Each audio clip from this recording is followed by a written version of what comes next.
All right. I'm sure you've noticed, and this is probably why you're looking around on YouTube, anyways, for it. Um, there's been a lot of articles saying, um, "Vote Mark Zuckerberg 2020," or that people want Zuckerberg 2020, and there's been rumors that he's, you know, hiring political campaigners and stuff like that. And I have to say, I can't think of many people that would be worse as an American president than Mark Zuckerberg. And I don't want to offend anyone, but I'm not a fan of Trump. Although I will admit that he ended up being a lot worse, a lot less worse than I thought he was. And I should also admit, you can probably tell by my kind of goofy accent that I'm a Canadian. So I'm sure it doesn't seem like why would this Canadian be weighing in on any of this. And I will say that our countries are closely related, and what happens in America can drastically alter what happens in Canada, although it hasn't really yet. So, but it is possible that it can. So that's why, if you're ever wondering why do Canadians even care about American politics, that's why. But I will say. That Mark Zuckerberg, I can't think of a worse candidate. I think he's even worse than Trump. And again, don't be offended if you really like Trump and you're hearing this. I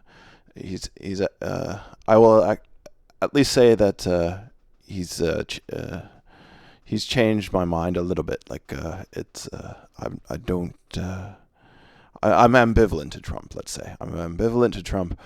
But I'm worried about Mark Zuckerberg because of the business that he's in.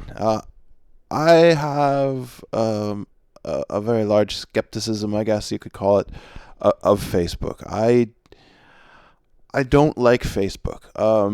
There's a lot of reasons for that. The first one, and this might sound strange and a strange place to start, is I kind of think Facebook has taken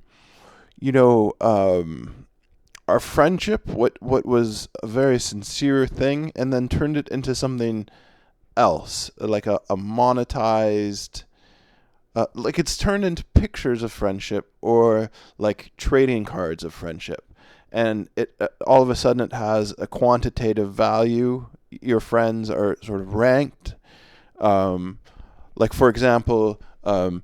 Your friends will share thoughts or pictures, and you'll vote on your friends. And I don't think that's healthy. And I think 20 years ago, maybe it seems strange, but 20 years ago was the 90s. If you had said to someone, your friends are going to, be put in a computer and there's going to be pictures of them and you're going to rank them. You're going to rank them on what they say and pictures and where they go on vacation and what their children look like. I think no one would have taken that seriously and thought that was a,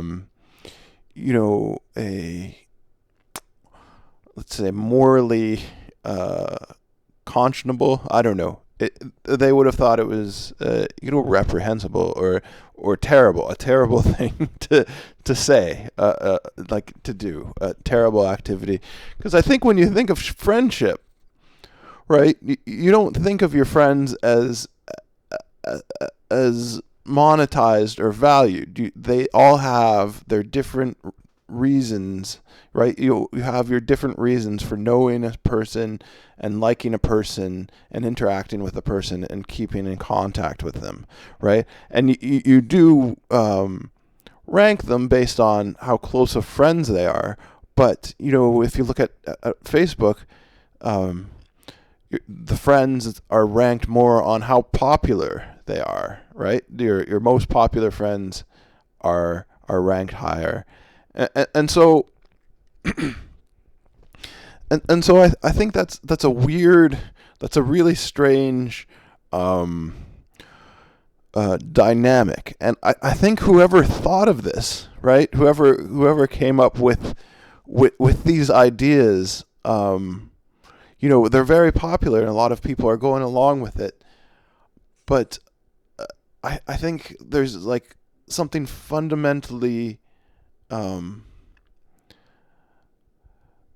I don't know, creepy or like uh, weird about that. And it's like, I don't think that kind of thinking should then be applied to like a government. Like it's strange, and it's like, you know, not everyone will understand this, but if you have some fringe thoughts, if you have unpopular thoughts, what happens on Facebook is very commonly, and not just Facebook, Google and YouTube and many others, your thoughts are buried. And if you have thoughts that people disagree with, your thoughts can be flagged and you can be sort of exiled from the community. And all of this, translating into a government, I think if Facebook was a government, I think it would be in a lot of ways worse than anything you could imagine. It's as like a dictatorship, or like, very friendly on the surface, but there are mechanisms in which if you disagree, you're punished deeply. You become a pariah, or you could become completely eliminated from the system that you disagree with, and the system that they sort of have created is very strange. And in a lot of ways, Facebook is a panopticon, and panopticon is sort of an expensive sounding word, but basically a panopticon is a system of jails in which a system of watchtowers in which you never know if you're being watched, and everyone sort of watches everyone else. So if you could imagine yourself, your profile is like a jail, right? And then every friend of yours is a watch guard. So every person can that you're friends with on your friend list, they can monitor you and for your thoughts. They can monitor your thoughts, right?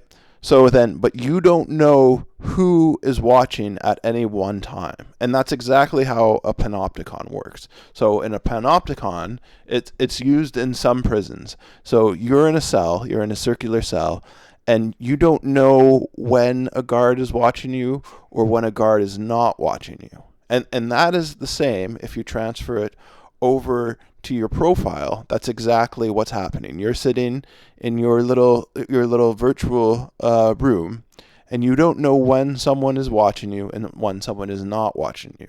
So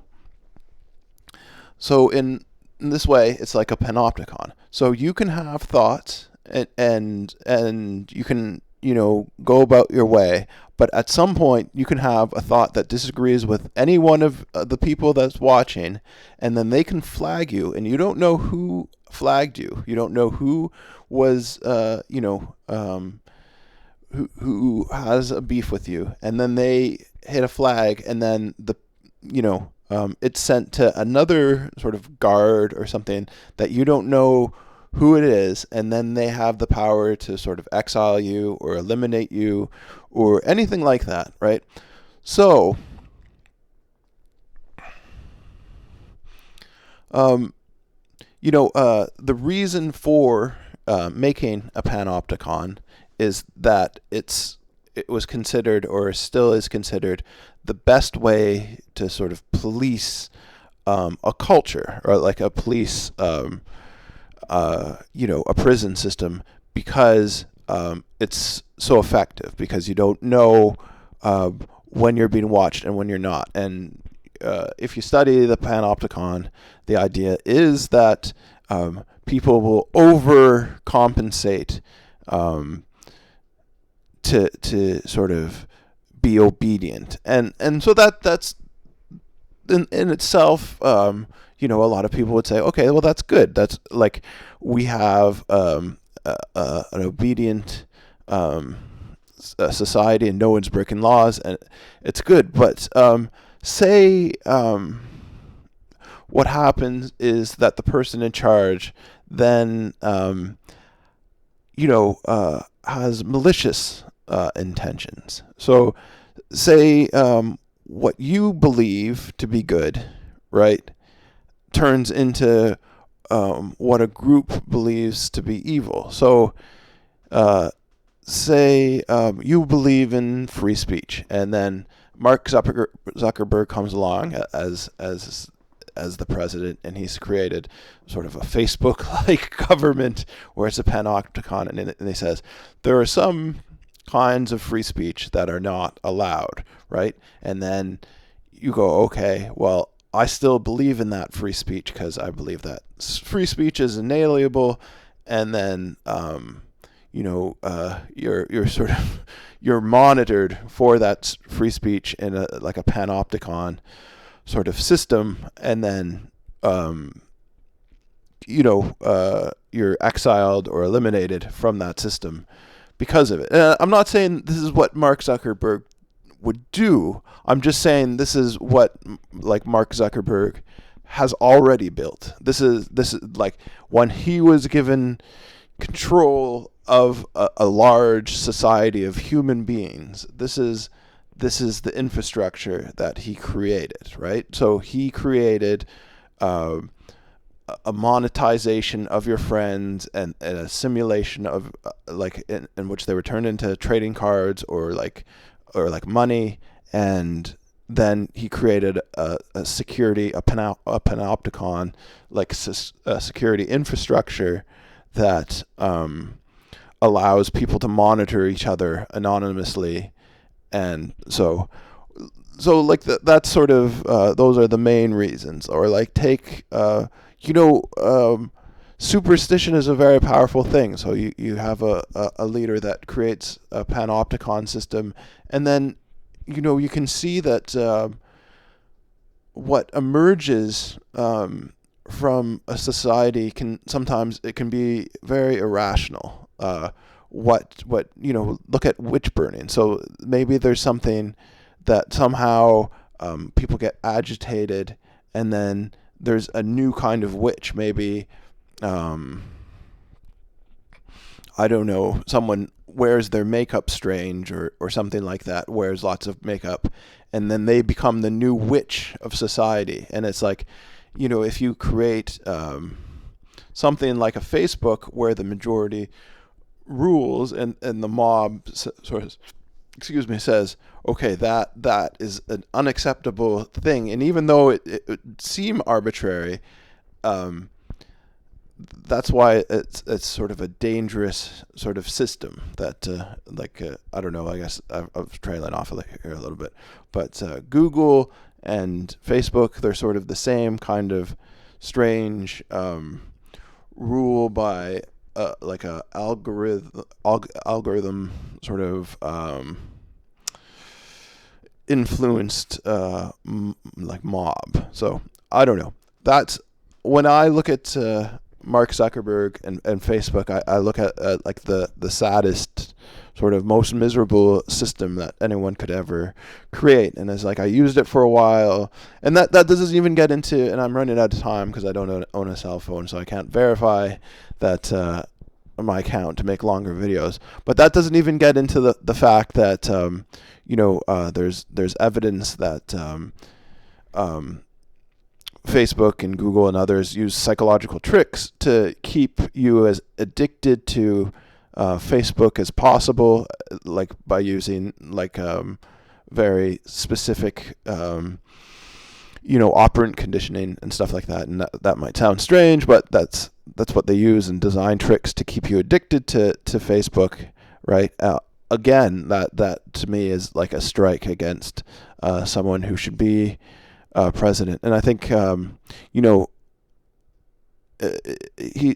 way in which Mark Zuckerberg is sort of evil or dishonest is a lot more veiled, and it's sort of hidden under a sort of a facade of friendliness. But if you really start to think about the system he created, in many ways, I think that's worse than anything Trump has ever done or said. But yeah, that's all I have time for.